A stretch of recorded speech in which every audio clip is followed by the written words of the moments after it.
Maintenant, admettant que les Africains arrivent à s'inspirer de cette culture, la culture japonaise, comment faire pour que l'Afrique ne soit plus un continent à problème et qu'elle soit enfin respectée comme on le souhaiterait? Eh bien, vous savez, on a coutume de dire que l'Amérique est riche parce que les Américains sont riches. Mais on a aussi coutume de dire que l'Afrique est riche, mais que les Africains sont pauvres, et même très pauvres. Alors, pourquoi une telle contradiction concernant l'Afrique?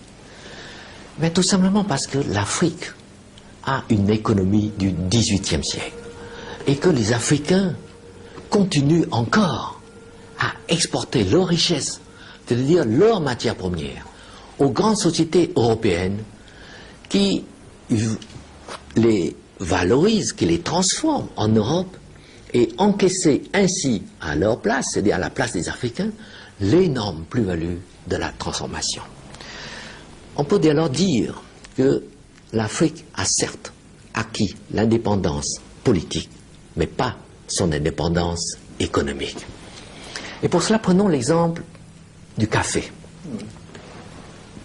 Vous savez que le cours du café vert, fixé à Londres, a baissé de 80% en 8 ans.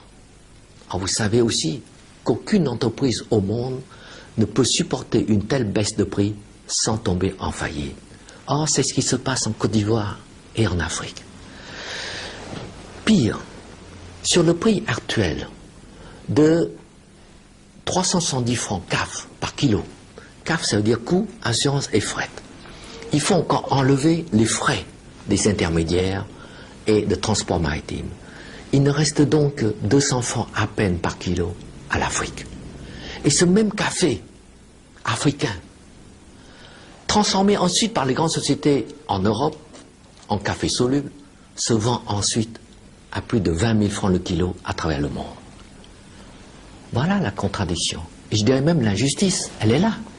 200 francs pour l'Afrique qui produit le café et 20 000 francs pour l'Europe qui se contente de transformer le café africain. Et ce qui est vrai pour le café l'est également pour toutes les autres matières premières. Et tant que l'Afrique n'a pas compris cela, eh bien les Africains resteront pauvres, pour ne pas dire misérables.